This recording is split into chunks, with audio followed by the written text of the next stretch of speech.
Yes, actually, you can. I mean, yun nga, even if you can browse on our other public posts, we have, me and my wife, we have a good sense of humor, and I mean, we have a lot of public posts.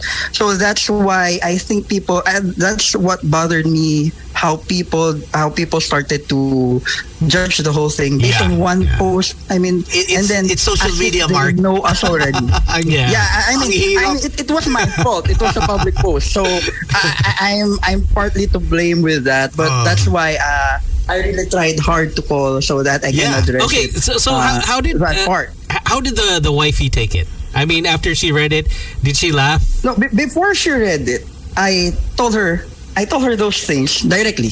When she told me about what she was thinking, and she cried when I told her. She appreciated it, and even after the post, she appreciated it, and then she laughed on that part. So I mean, wouldn't that bear much more of a weight?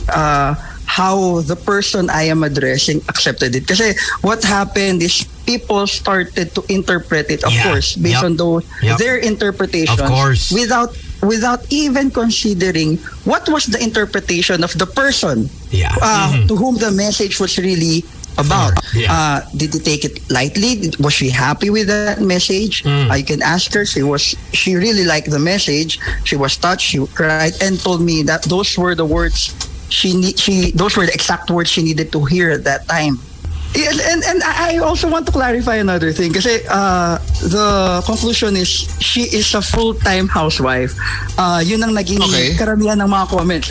Na I didn't let her succeed kaya hindi siya nagkaroon ng achievements kasi naging housewife. I've been listening to naging housewife siya for 10 years, which is not actually the full story. She has a side hustle. Financial advisor. I think I mentioned it in sa post. I mentioned financial advisor. I mentioned she has a side hustle na nagbebenta ng plants tapos financial advisor. No, she actually has a group, and then she also runs her own business, a delivery service, and then right now a jewelry business. So that's where I'm puzzled na how did they come to the conclusion na I didn't let her. Yan ang na omit mo.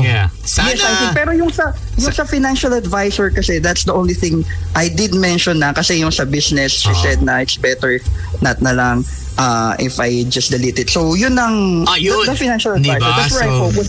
Because that's what the topic is. Doon nang galing kasi yung thought niya of achievement. The story behind that. Kasi back in 2019, before the pandemic, she was running to become a unit manager for their, hindi ko na lang babanggitin yung company. But because of the pandemic, hindi natuloy. And then napunti siya, we have a new baby now, so she's taking care of the baby. Hindi siya makapunta. Galing mo, Mark, ha? Shooter si boy. Kaya hindi natuloy yung supposed to be pagiging manager niya na inaay niya sa achievement. And that is the whole context of the story. Not the achievement as for the 10 years.